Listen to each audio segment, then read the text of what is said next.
السلام علیکم ورحمۃ اللہ وبرکاتہ۔ ہنستے مسکراتے ہوشیار سمجھدار ہموطن گوش خاص ساتھیوں، کہانی زبانی کی جانب سے خوش آمدید، جہاں ہم سن رہے ہیں آج کل قرآن کی وہ کہانیاں جو ہمیں سنائی گئی ہیں انبیاء کے بارے میں۔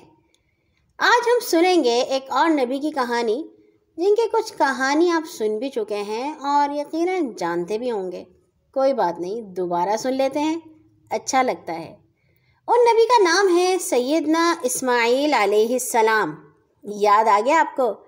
جی، یہ بیٹے تھے حضرت ابراہیم علیہ السلام کے، جن کی کہانی ہم نے کل سنی تھی۔ حضرت سارہ علیہ السلام حضرت ابراہیم کی پہلی بیوی تھی، لیکن ان کی کوئی اولاد ہی نہیں تھی، تو حضرت ابراہیم کی شادی ہو گئی حضرت ہاجرہ سے۔ حضرت ہاجرہ سے جب شادی ہوئی تو ان کے ہاں حضرت اسماعیل علیہ السلام پیدا ہوئے۔ جب وہ پیدا ہوئے تو اللہ تعالیٰ نے حضرت ابراہیم کو حکم دیا کہ حضرت ہاجرہ کو اور ان کے چھوٹے سے بیٹے اسماعیل کو ایک وادی میں چھوڑ آئیں، جہاں پہ نہ کوئی پانی ہے، نہ کوئی سبزہ ہے، نہ ہی درخت۔ حضرت ابراہیم نے اپنی بیوی اور چھوٹے بیٹے کو لیا اور جا کے اس وادی میں چھوڑ آئے، جس کا نام بکہ تھا، بکہ یا مکہ۔ حضرت ہاجرہ بہت پریشان ہوئی۔ انہوں نے کہا کہ آپ ہمیں یہاں پہ کیوں چھوڑے جا رہے ہیں؟ حضرت ابراہیم نے انہیں کوئی جواب نہیں دیا۔ اللہ تعالیٰ نے کہا تھا کہ آپ بات مت کیجیے گا اس بارے میں۔ حضرت ابراہیم انہیں چھوڑ کر جا رہے تھے تو حضرت ہاجرہ ان کے پیچھے پیچھے آ رہی تھیں، کہہ رہی تھیں یہاں پہ آپ کا چھوٹا سا بیٹا ہے، میں ہوں، کوئی انسان نہیں ہے، کوئی کھانا پینا نہیں ہے، کوئی گھر نہیں ہے، آپ ہمیں کہاں پہ چھوڑ کر جا رہے ہیں؟ حضرت ابراہیم نے کوئی بھی جواب نہیں دیا، کچھ بھی نہیں کہا۔ تب حضرت ہاجرہ نے ان سے پوچھا، کیا یہ اللہ تعالیٰ کا حکم ہے؟ حضرت ابراہیم علیہ السلام نے فرمایا ہاں۔ تب حضرت ہاجرہ نے ان کا پیچھا چھوڑ دیا، کہنے لگی اگر اللہ تعالیٰ نے یہ حکم دیا ہے تو پھر ہمارے لیے، میرے اور میرے بیٹے کے لیے اللہ تعالیٰ کی ذات ہی کافی ہے، وہ ہمیں نہیں ضائع کرے گا۔ یہ سن کر حضرت ابراہیم مطمئن ہو گئے اور حضرت ہاجرہ واپس آ گئیں اپنے چھوٹے سے بیٹے کے پاس۔ حضرت ابراہیم علیہ السلام جب انہیں چھوڑ کے وہاں جانے لگے تو انہوں نے اللہ تعالیٰ سے دعا کی، کہا کہ اے ہمارے رب، میں نے اپنی اولاد کو اس وادی میں بسا دیا ہے جس میں کوئی کھیتی باڑی نہیں، اللہ تعالیٰ اس لیے تاکہ وہ نماز قائم کریں، بس انہیں ایسے لوگوں میں سے کر دے جو آپ سے محبت کرتے ہوں اور انہیں رزق دے بہت زیادہ پھلوں کا، تاکہ وہ آپ کا شکر ادا کریں۔ حضرت ابراہیم علیہ السلام نے جب حضرت ہاجرہ اور سیدنا اسماعیل کو وہاں پہ چھوڑا تھا تو انہیں ایک چھوٹا سا مشکیزہ دیا تھا جس میں کچھ پانی تھا اور ایک تھیلا جس میں کھجوریں تھیں۔ چند دن تو وہ پانی اور کھجوریں چلتی رہیں، مگر کب تک؟ بالآخر پانی بالکل ختم ہو گیا۔ حضرت اسماعیل چھوٹے سے بچے، بہت انہیں بھوک لگ رہی تھی، پیاس لگ رہی تھی، انہیں رونا آ رہا تھا۔ حضرت ہاجرہ ان کی اماں تھیں، ان سے دیکھا نہیں گیا، وہ وہاں سے چل پڑیں۔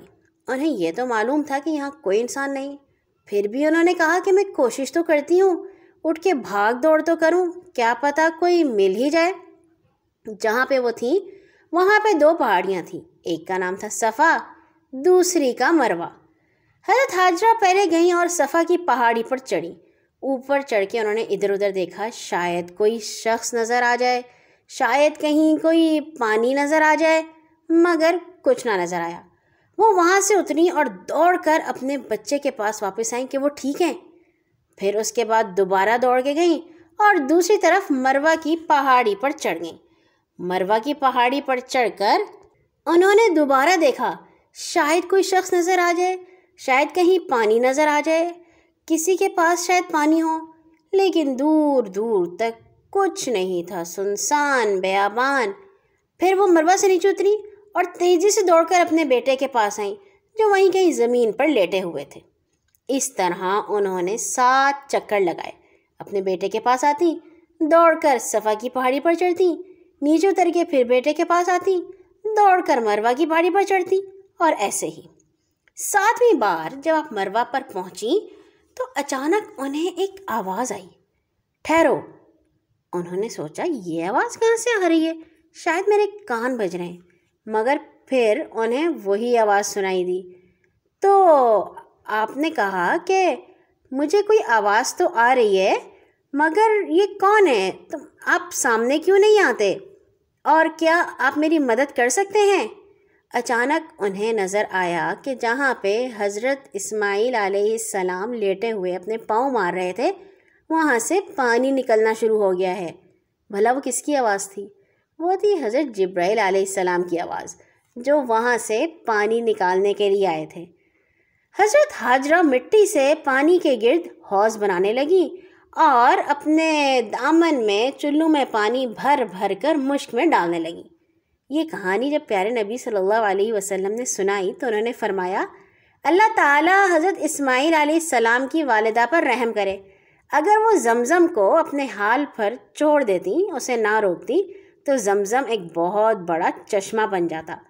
حضرت ہاجرہ نے خود پانی پیا، اپنے چھوٹے بیٹے کو بھی پلایا اور فرشتے کا شکریہ ادا کیا۔ اور اس کے ساتھ ہی جب انہوں نے دیکھا کہ پانی نکلتا چلا آ رہا ہے تو انہوں نے کہا زم زم، یعنی کہ رک جا رک جا۔ ان کی جو زبان جس میں وہ بات کرتی تھی اس میں زم زم کا مطلب ہوتا تھا رک جاؤ۔ فرشتے نے ان سے کہا کہ آپ بالکل بھی اپنے بارے میں پریشان مت ہوں، یہاں اللہ تعالیٰ کا گھر ہے جس کو حضرت ابراہیم ان چھوٹے بیٹے کے ساتھ مل کر اللہ کے حکم سے تعمیر فرمائیں گے۔ جس جگہ پہ حضرت ہاجرہ موجود تھیں، صفا اور مروہ کی پہاڑی کے قریب، وہ زمین بہت ایک نمایاں مقام پر تھی، مگر وہاں پانی نہیں آتا تھا، سیلاب آتے دائیں بائیں سے گزر جاتے۔ ایک دن ایک قبیلہ جس کا نام جرہم تھا وہ وہاں آ کے ٹھہرا۔ انہوں نے دیکھا کہ اس جگہ پہ ایک پرندہ اوپر منڈلا رہا ہے، اڑ رہا ہے۔ انہوں نے سوچا کہ جہاں پہ پرندہ اڑ رہا ہے تو اس کا مطلب ہے یہاں پانی ضرور موجود ہے، کیونکہ جس جگہ پانی نہیں ہوتا نا وہاں پرندے بھی نہیں آتے۔ انہوں نے کچھ لوگوں کو خبر لینے کے لیے بھیجا۔ جب وہاں گئے تو انہوں نے دیکھا ایک خاتون ہے جو اپنے چھوٹے بیٹے کے ساتھ وہاں پہ رہ رہی ہیں۔ انہوں نے حضرت ہاجرہ سے وہاں رہنے کی اجازت چاہی۔ حضرت ہاجرہ نے اجازت تو دے دی، مگر کہا کہ یہ پانی پر آپ کا کوئی حق نہیں ہوگا، یہ پانی ہمارا ہی ہوگا۔ جرہم قبیلہ اس بات پر راضی ہو گیا اور حضرت ہاجرہ کے لیے آسانی یہ ہو گئی کہ وہ اکیلی تھیں، ان کے ساتھ اور بھی لوگ رہنے کے لیے آ گئے۔ اور بھلا کیوں آئے؟ اس لیے کہ اللہ تعالیٰ نے تو اس شہر کو آباد کرنا تھا نا، اپنا گھر وہاں پہ بنانا تھا۔ تو اس کے بعد یہ ہوا کہ وہ قبیلہ وہاں رہنا شروع ہو گیا۔ حضرت اسماعیل علیہ السلام ان کے ساتھ رہے، پلے بڑھے اور عربی بھی سیکھ لی۔ ویسے وہ عربی میں نہیں بات کرتے تھے، مگر جرہم قبیلہ تھا وہ عربی زبان ہی بولتا تھا۔ حضرت ابراہیم علیہ السلام اکثر اللہ تعالیٰ کی اجازت سے حضرت ہاجرہ اور اسماعیل سے ملاقات کے لیے آتے رہتے تھے۔ حضرت ابراہیم علیہ السلام اپنے بیٹے سے مل کے بہت ہی خوش ہوتے تھے۔ ایک دن کیا ہوا کہ حضرت ابراہیم علیہ السلام کو خواب میں نظر آیا کہ وہ اپنے بیٹے کو ذبح کر رہے ہیں۔ انہوں نے اپنے بیٹے کو یہ بات بتائی۔ اس وقت تک حضرت اسماعیل بڑے ہو چکے تھے، 13 یا 14 سال یا 15 سال یا 16 سال، یہ ہم نہیں جانتے، اتنے بڑے وہ تھے۔ حضرت ابراہیم علیہ السلام کو 3 دن تک یہ خواب نظر آتا رہا۔ وہ حضرت اسماعیل کے پاس گئے اور کہا کہ بیٹا، مجھے خواب میں نظر آیا ہے کہ میں آپ کو ذبح کر رہا ہوں۔ جو نبی ہوتے ہیں نا، انہیں کبھی بھی جھوٹے خواب نہیں نظر آتے، ان کے پاس شیطان نہیں آ سکتا، تو ان کو جو بھی نظر آتا ہے وہ سچ ہوتا ہے۔ حضرت اسماعیل کو بھی یہ بات معلوم تھی۔ انہوں نے کہا ابا جان، اللہ تعالیٰ نے جو آپ کو حکم دیا ہے آپ وہ کیجئے، آپ مجھے انشاءاللہ صبر کرنے والوں میں سے پائیں گے۔ حضرت ابراہیم اپنے بیٹے کی بات سن کے بہت خوش ہوئے اور فیصلہ کیا کہ جیسا اللہ تعالیٰ نے کہا ہے ویسا ہی کریں گے۔ انہوں نے چھری تیز کی اور اپنے بیٹے کو لے کے چل پڑے انہیں ذبح کرنے کے لیے۔ جب وہ جا رہے تھے رستے میں 3 بار شیطان ان کے پاس آیا۔ کیا کر رہے ہو؟ دماغ ٹھیک ہے؟ یہ کیا کرنے چلے ہو؟ اتنے عرصے بعد اللہ تعالیٰ نے آپ کو اتنا پیارا بیٹا دیا، وہ آپ کا فرما بردار ہے، آپ کا ساتھ دیتا ہے، آپ کی باتیں مانتا ہے، اسے ہی ذبح کر دیں گے؟ آپ یہ صرف ایک خواب کیوں آپ کو نظر آ گیا ہے؟ خواب تو نظر آتے رہتے ہیں، یہ تھوڑی ہوتا ہے جو آپ کو خواب میں نظر آئے تو آپ اپنے بیٹے کو ذبح کر دیں۔ مگر حضرت ابراہیم نے ہر بار اس شیطان کو پتھر مار کے بھگا دیا اور وہاں پہنچے جہاں پہ انہوں نے ذبح کرنا تھا حضرت اسماعیل علیہ السلام کو۔ مگر ان کے ابا جان تھے نا، دل تو ان کا دکھ رہا تھا۔ انہوں نے اپنی آنکھوں پر پٹی باندھ لی، ایسا نہ ہو کہ وہ اپنے بیٹے کو ذبح کر رہے ہیں اور ان کا دل نرم پڑ جائے اور اللہ تعالیٰ کا حکم نہ مان سکیں۔ انہوں نے جب اپنی آنکھوں پہ پٹی باندھی تو ہوا یہ کہ انہوں نے جب حضرت اسماعیل کو لٹایا ذبح کرنے کے لیے تو حضرت جبرائیل کو اللہ تعالیٰ نے حکم دیا، وہ جلدی سے نیچے اترے آسمان سے، حضرت اسماعیل کی جگہ ایک مینڈھا رکھ دیا اور حضرت ابراہیم نے جو چھری چلائی تو وہ چلائی اس مینڈھے کے اوپر اور حضرت اسماعیل کنارے پر کھڑے مسکراتے رہے۔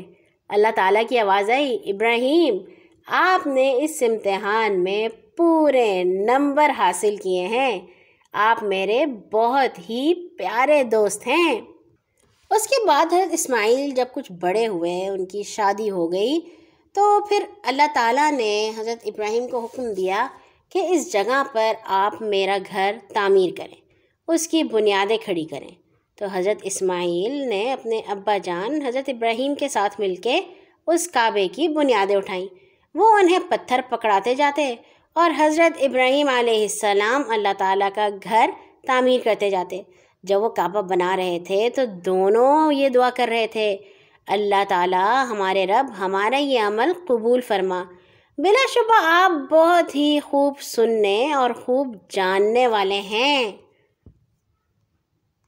اچھے ساتھیوں، یہ جو حضرت ابراہیم کا خاندان تھا نا، حضرت ابراہیم، ان کے بیٹے اسماعیل، ان کی اماں حضرت اسماعیل کی اماں حضرت ہاجرہ، ابراہیم علیہ السلام کے ایک اور بیٹے اسحاق جن کی کہانی ہم سنیں گے کل، اور ان کی اماں سارہ، یہ تمام خاندان اللہ تعالیٰ کو اتنا زیادہ پسند ہے کہ اس نے ہمیشہ کے لیے رہتی دنیا تک کے لیے جو بھی انہوں نے کام کیے وہ سارے مسلمانوں کے لیے ضروری کر دیے، یعنی کہ مکہ جا کے طواف کرنا، سعی کرنا، زمزم پینا، حج کرنا، قربانی دینا، یہ سارے وہی کام ہیں جو کیے تھے حضرت ابراہیم علیہ السلام کے خاندان نے۔